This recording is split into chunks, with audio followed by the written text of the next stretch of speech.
one that gave birth to the demon thing, and then one that was giving birth to the kid. What's so special about this baby? Who cares about the baby? Right. It was weird that like when this cult thing came in and then it started to be like ooky spooky, I was like, oh, I'm relieved.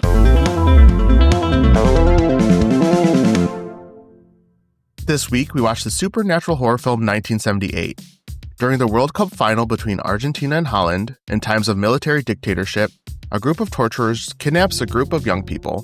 What begins as an inhumane interrogation turns into hell as the wrong group has been kidnapped. We were provided a screener for this film, but this movie is available digitally on iTunes, Fandango, and Amazon Prime. So, Stephanie, Alex. What were your overall thoughts on this movie? Interesting, to say the least. So I wasn't sure how to feel about the history elements because I don't know a lot of Argentina history. So wasn't sure like how accurate I have to assume that this is. Film is also in Spanish, so I believe that they are being authentic to some level, but then second half gets very supernatural and it's almost like two separate movies a little bit there. Yeah, how about you? I could definitely see that. In the same boat as you, I had no idea this was based on actual events, at least like the realistic portion. We'll get into the supernatural part.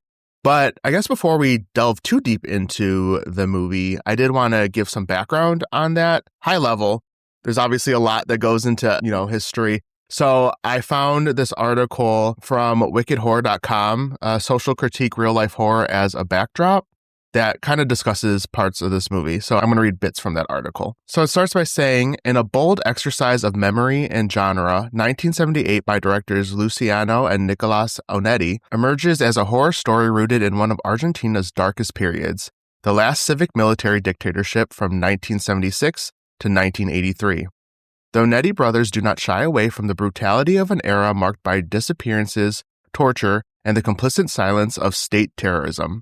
The film courageously portrays the oppressive machinery of the dictatorship, bringing to life both the perpetrators, cold and dehumanized, and the victims whose voices were silenced but never extinguished.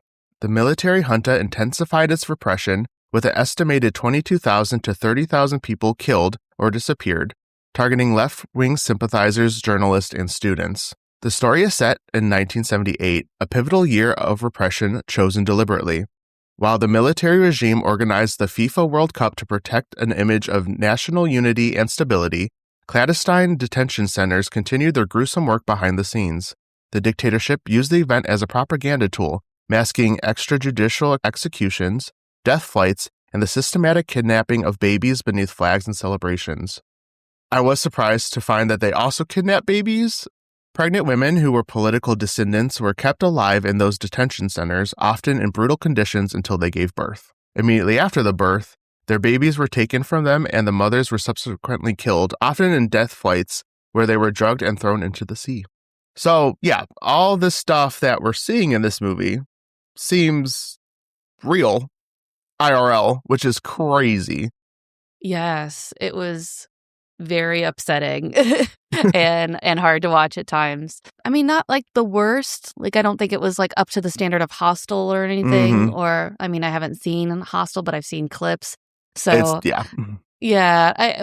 didn't go too far, but also there were so many torture scenes that I was like, okay, like, what are we going to do about this? And you really do feel the desperation of those that are captive and the hopelessness of the situation because they are basically being trapped and tortured by their own government. That was actually one of my questions for you. So when this movie started, I thought it was going to go a more Saw/Hostel route.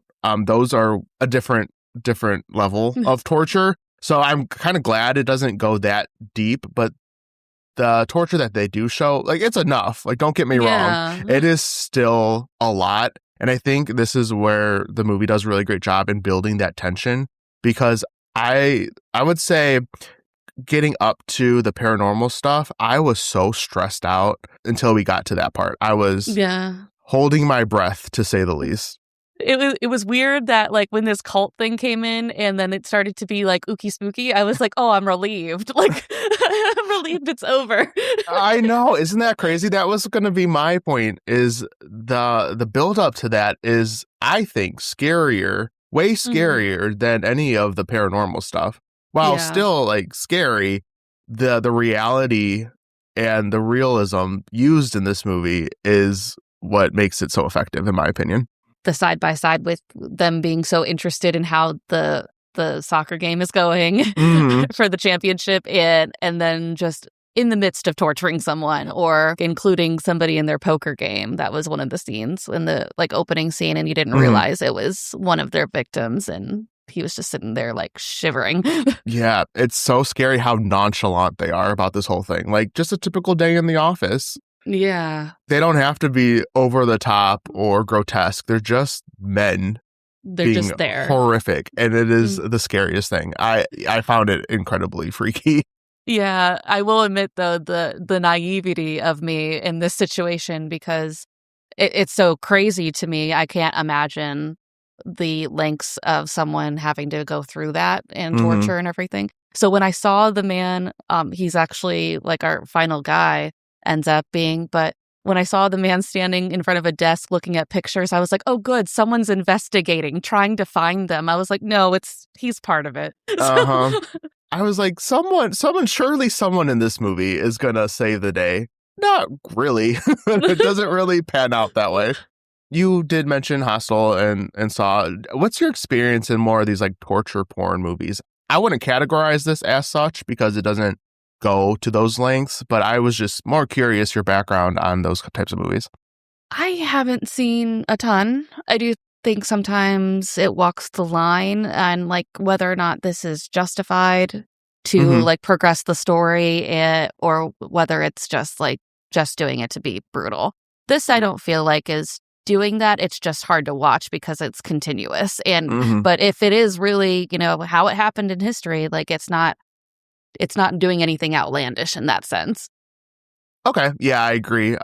Because those movies are so over the top that the more subtle form of torture in this movie is more effective, in my opinion. Because at some point, it's just so outlandish, you like kind of roll your eyes. But Right. this is the perfect amount to be unsettling, but still makes you squeam a little bit. Yeah. Well, like the shocking scene, I didn't like that either. Like, and like the dry drowning, I think that's what they were trying to do when they put the Oh, washcloth over his face. yeah. I mean, that like simple form of torture Mhm. is just insane. We mentioned kind of it almost feeling two separate movies when we kind of get into the paranormal element. Did you like where it went, or would you have preferred it to stay a little bit more on the realistic side? I like where it went because it seemed like such a hopeless situation, that I was like, okay, well, now there can be like a reckoning. And then everybody will get their comeuppance. But then it seemed like it was going almost like up and over over the situation. They're like, what if everyone was involved? What if no one makes it out? And I was like, Yeah. oh, like, okay. Yeah, I have so many questions, I guess, on this part. I think the first part was more effective, in my opinion. And this kind of almost went over the top just a tad, especially there's a part where there's these two cult women members who's like essentially eating one of the torturers and they rip off his willy and they just like throw it. I was like, is that his penis? Like, what is happening What is here? this penis? That's a penis. I was not expecting that at all. Yeah, I wasn't either. And ironically, the second castration of the movies that we're watching in this recording session, um Sorry, but here we are. I was thinking about the second castration. Like, when was the first one? And then I realized you're talking about The feet. monster. Yeah. Okay, sorry. I totally was like, what was the Oh. second castration? So, towards the end of this movie, like, we see all the captured people kind of being killed off by these possessed people. And our final guy is this guy, Miguel, who's part of this whole operation, but seems a little bit more sympathetic to the people being tortured. Like, at one Right. point, he's warning someone, and he's like, I think his name's Mauro, will come in here and he'll make you talk. And he's about to go in, and Miguel kind of stops him. He's like, no, like, I think I'm going to get him to talk. And then at one point, they capture this pregnant woman, and he's trying to get the doctor to help her. And there's this whole conversation about medical ethics. And he's like, the doctor's like, well, you're in here, like, fuck the ethics at this point, kind of a thing. So what are your thoughts on kind of having this guy be our final guy who survives? Like, what are your feelings on him? I wasn't sure what to make of it because all in all, even if he is more sympathetic than the rest of the people that are torturing, he's still involved. Mm-hmm. So, like, we don't know up until before the movie took place, like, what was his hand in it? Like, was he always, like, trying to hold everyone back, trying to be, like, the heir of reason? Is he sort of like a double agent in the sense, trying to... Because we don't see any physical torture. He just talks to the prisoners, talks to this woman that they find that's pregnant.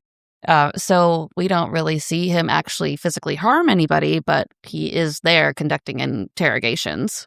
I know. I want to like him, but at the end of the day, like, you're part of the system. Like, yes. No, sir. So I found it an interesting choice to make him the last one to survive. I was kind of hoping at one point in the movie, you see these 3 captured people. I think it was 2 men and a woman. I was hoping they were the ones to kind of escape, but that's not where it went, which I found to be interesting. I thought they were setting that up, too, because the man that was castrated, Caracho, he was telling the woman out of these 3 that they were going to live together after, like he was going to own her. And I was like, okay, well, then for sure she has the most motivation to get out of the situation. And, you know, then she steals the keys. So I thought, okay, we're getting somewhere. We're going to move the plot along. Like, but then at first I was like, oh, it's too early. This isn't going to work. But then it didn't matter. I will say, I think this movie is really short. I wish it were longer because I feel I get a little confused as to who's who and what happens by the end, especially with the whole ritual type situation going on. Yeah. What are your thoughts on that? Do you wish we saw more or had more information on like what this deity is? Is this a Antichrist situation with the woman giving birth? I wish we knew more. What are your thoughts on that? Yeah, I definitely wish we had more of an idea of what this is, what deities they're worshiping. It's almost like tarot in a way, that what's depicted in their cult book is what's shown in the facility once the supernatural elements start taking over. Like the 2 women that castrate Caracho are depicted in the book. There's an older woman that's got like a bunch of the prisoners on leashes, and I think she's also in the book as well, along with the demon thing that is birthed to birth the Antichrist, I guess. Like, I don't know. It was like a third party had to be involved. Yeah.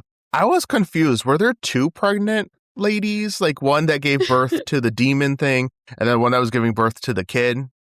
Yes. Okay.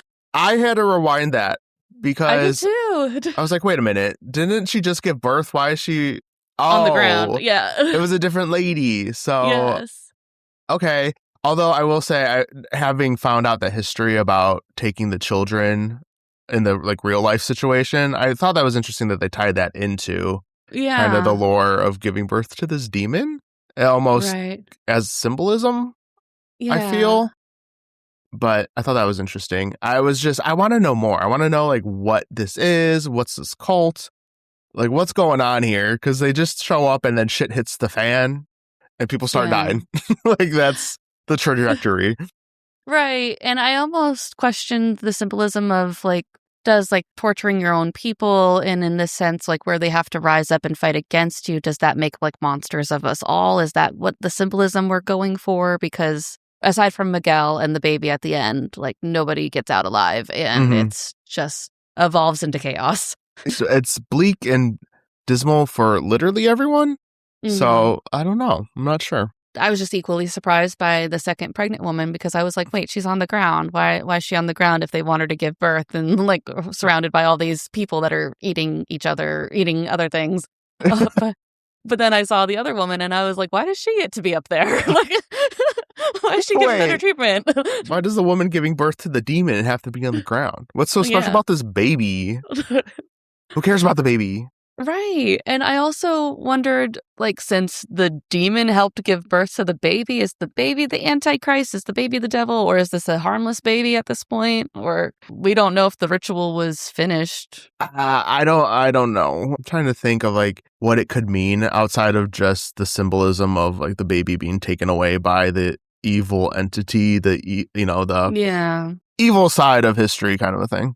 I mean, maybe that's just like the supernatural personification of like raising the baby against the mom's wishes. So. Yeah, for sure. So there's really two scenes in particular I kind of want to talk about. At one point, Miguel's like walking through the facility and we see this weird flashback of what I'm assuming is him as a kid with what I'm assuming are his parents in bed having unalived themselves, I think. Yes. Do you have any idea what that was meant to represent or what that meant? No. Okay. Not at all. It was eerie. I was like, is this him? Like, did he do it? But yeah, because then we see it happen twice. Again at the end of the movie, but this time that demon figure is there.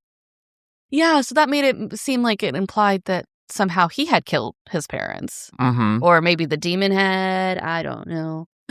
Yeah, I don't know. Maybe it was a foreboding that this was the path that he was going to take. I don't know. I really wish I knew. I don't know. It was one of those situations I wish I had a little bit more concrete of an answer outside of like speculating because I don't have an idea.